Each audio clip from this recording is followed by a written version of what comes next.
নমস্কার, people's voice নিউজে আপনাদের সবাইকে স্বাগত।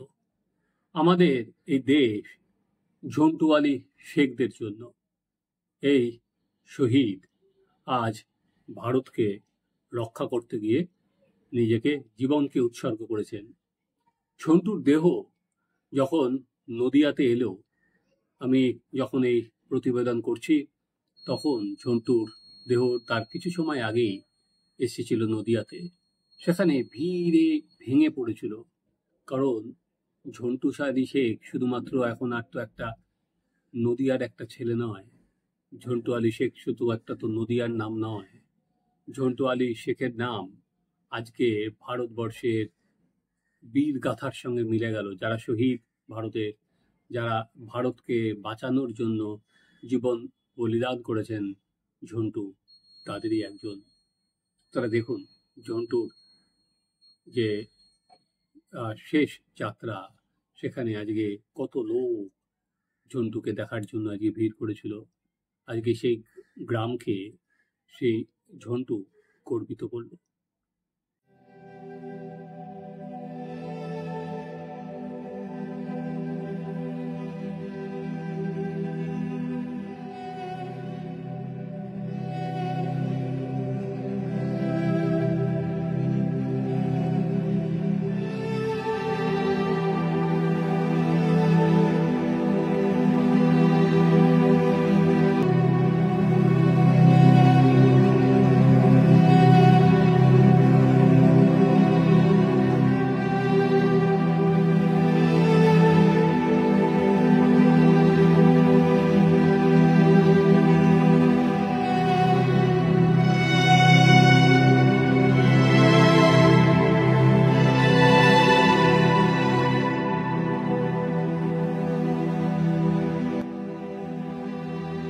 এবং একই সঙ্গে ঝন্টুর দাদা, তিনিও কিন্তু দীর্ঘদিন ধরে সেনাবাহিনীতে আছেন, প্রায় 28 বছর তিনি কাজ করেছেন।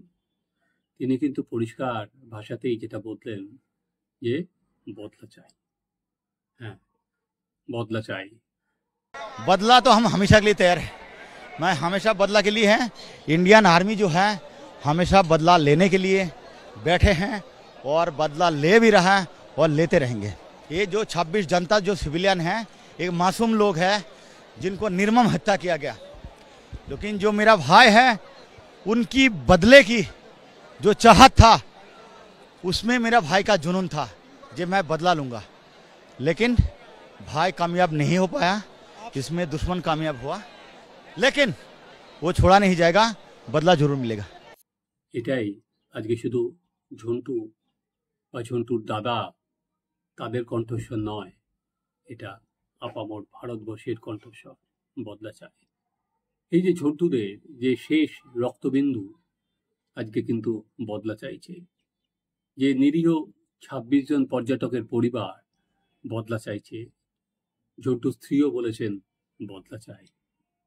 আজকে 140 কোটি ভারতবাসী চাইছেন বদলা, একটা হেস্তনেস্ত, যাতে পাকিস্তানের কোমর ভেঙে গুড়িয়ে দেওয়া যায়। এই ঝন্টুরাই কিন্তু আসলে ভারতের অন্তরাত্মা। এই মুসলিম মৌলবাদীরা কখনোই নয়,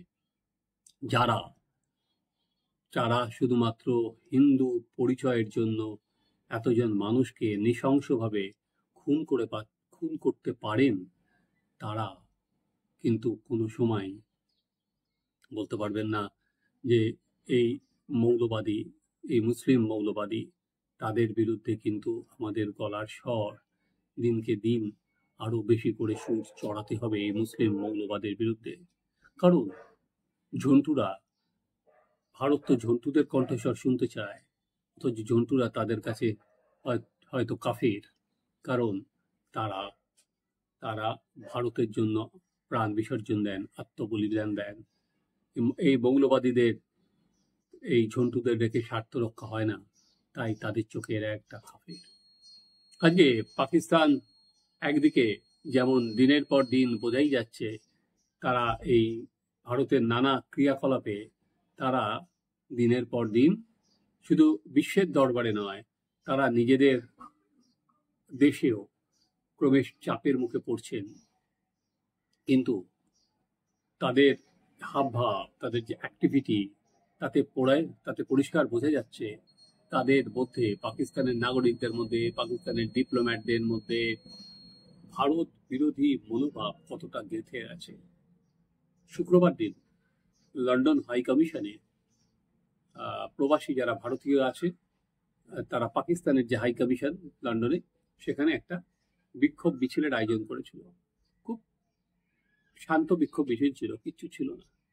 আপনাদের একটা ভিডিও দেখাই, এই ভিডিও দেখলে বুঝতে পারবেন পাকিস্তানের হাই কমিশনের এক উচ্চপদস্থ কর্মী, তিনি ছবি, আমাদের ক্যাপ্টেন অভিনন্দার ছবি নিয়ে তিনি ইশারা করছেন যে গলা কেটে দেওয়া হবে। দেখুন আপনারা সেই ভিডিওটা।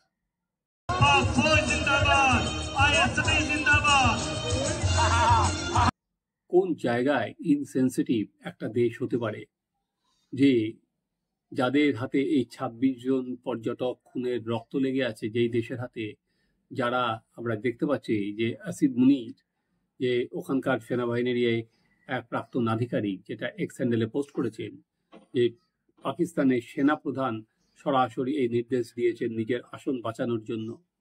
তাহলে বোঝাই যাচ্ছে আজকে সেনাপ্রধান যেটা করছেন সেটাই কিন্তু আজকে পাকিস্তানের এই যারা যারা কূটনীতিক, তাদেরও এই একই মানসিকতা। ভারত বিরোধিতায় এরা দীর্ঘদিন ধরে চলে এসেছেন, বারবার করে পরাজিত হয়েছেন, তারপরেও কিন্তু এরা কোনো রকম শিক্ষা নিতেই রাজি নয়। কিন্তু ওরা তো ভুলে গেছেন যে একটা ঝন্টু শেখ মরতে পারে, তার মধ্যে কিন্তু কয়েক লাখ ঝন্টু শেখ তার মধ্যে দিয়ে শপথ নেবে, যে বললাম বদলা চায়।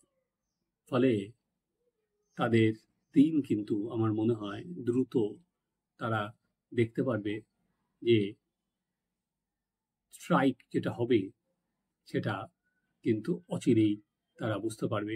আর ওই ২৬ জন মানুষকে খুন করে পাকিস্তান যদি মনে করে থাকে ভারতের অন্তরাত্মাকে তারা দাবিয়ে দিতে পারবে, ভারতের কণ্ঠস্বর রোধ করে দিতে পারবে, তাহলে তারা ভুল ভাবছে। এর আগে তারা উড়ি বা পাঠানকোটে হাতে নাতে ফল পেয়েছিল, এবারও ফল পাবে। একদিকে যখন বুঝতে পারছে পাকিস্তান যে তাদের ওপর স্ট্রাইক আসন্ন, তাদের প্রধানমন্ত্রী নওয়াজ শরীফ দেখলাম ওখানকার জনগণের উদ্দেশ্যে ভাষণ দিয়েছেন এবং তিনি বলছেন যে পাকিস্তান নাকি তৈরি ভারতের সঙ্গে যে কোনো বিষয়। পাকিস্তানের অন্যান্য মন্ত্রীরা তারা বলছেন আমরা তো পারমাণবিক শক্তি, আর তার ভয় দেখাচ্ছে ভারতকে। নিজেরা যে ভয় পাচ্ছে, যে ভয়টা যেন দেশবাসীর মধ্যে সঞ্চারিত না হয়, তাই তারা পারমাণবিক শক্তি এটা বলে কি বোঝাতে চাইছেন যে ভারত আক্রমণ করলে তারা, যেহেতু পরমাণু শক্তিধর রাষ্ট্র, তারা পরমাণু অস্ত্রের প্রয়োগ করবে।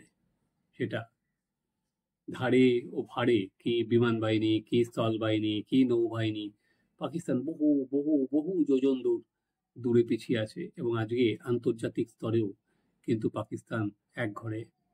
আমরা দেখলাম এই ২৬ জনের হিন্দু পর্যটকের মৃত্যুর পর, ভারতীয় মৃত্যুর পর তুলসী গেবার্ড, যে আমেরিকার গোয়েন্দা প্রধান, তিনি কিন্তু এক্স হ্যান্ডেলে পোস্ট করে এর নিন্দা করেছেন এবং ডোনাল্ড ট্রাম্প সরাসরি বলে দিয়েছেন যে এটা ভারত এবং পাকিস্তান নিজেদের মধ্যে মিটিয়ে নেবে, অর্থাৎ তিনি কোনো রকম নাক এর মধ্যে গলাবেন না। অন্যান্য যে সমস্ত দেশ আছে, ইউরোপিয়ান কান্ট্রি আছে, G7 আছে, তারাও ভারতের পাশেই এসে দাঁড়িয়েছে। ফলে পাকিস্তান বুঝতে পারছে যে কোনো সময় স্ট্রাইক আসন্ন, তাই তারা এলওসি ধরে নানা রকম বলা যেতে পারে ডিস্টার্ব করার চেষ্টা করছে, তাতে কোনো লাভ হবে না।